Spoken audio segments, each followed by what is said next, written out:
Emergency sirens మనం రోజు బయట వింటూనే ఉంటాము. So Indian motor vehicle act 1988 ప్రకారం ఇండియన్ గవర్నమెంట్ వారు కొన్ని స్పెసిఫిక్ వెహికల్స్కి ఎమర్జెన్సీ సైరన్ యూస్ చేసుకోవచ్చు అని పర్మిషన్ ఇచ్చారనమాట. సో అంటే సిచ్యువేషన్ ఎమర్జెన్సీ అని తెలియజేయడం కోసం.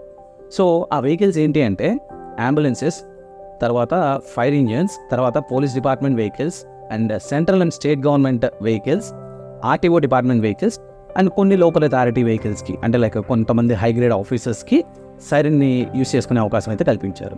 సో ఈ సైరన్ని ఎలా యూస్ చేయాలి? సైరన్ అనేది 120 డెసిబెల్స్ లోపు మాత్రమే ఉండాలి, సౌండ్ అంతకన్నా ఎక్కువ ఉండకూడదు. సో 120 డెసిబెల్స్ సౌండ్ ఉన్న సైరన్ యూస్ చేసేటప్పుడు డెఫినెట్గా రెడ్ అండ్ బ్లూ లైట్, వెహికల్కి టాప్లో రెడ్ అండ్ బ్లూ లైట్ అనేది ఖచ్చితంగా వెలుగుతూ ఉండాలి. ఒకవేళ అలా లేకుండా ఓన్లీ సైరన్ యూస్ చేస్తే ఇట్స్ ఇల్లీగల్. అండ్ ఈ సైరన్ 150 మీటర్స్ డిస్టెన్స్ వరకు వినిపించాలి, మినిమం 150 మీటర్స్ డిస్టెన్స్. ఇది అయితే రూల్. సో ఒకవేళ దీన్ని బ్రేక్ చేస్తే, ఇలా కాకుండా ఎవరైనా పర్సనల్గా యూస్ చేసుకున్నా, ఇంకా ఏదైనా ఇల్లీగల్గా యూస్ చేసుకున్నా ఏం జరుగుతుంది అంటే 1000 రూపీస్ ఫైన్ ఉంటుంది, 3 months జైలు శిక్ష ఉంటుంది, అండ్ వాళ్ళ లైసెన్స్ని 3 months పాటు సస్పెండ్ చేస్తారు. యాక్చువల్గా రూల్ అయితే ఇది. మరి బయట ఏం జరుగుతుందో మీకే తెలియాలి.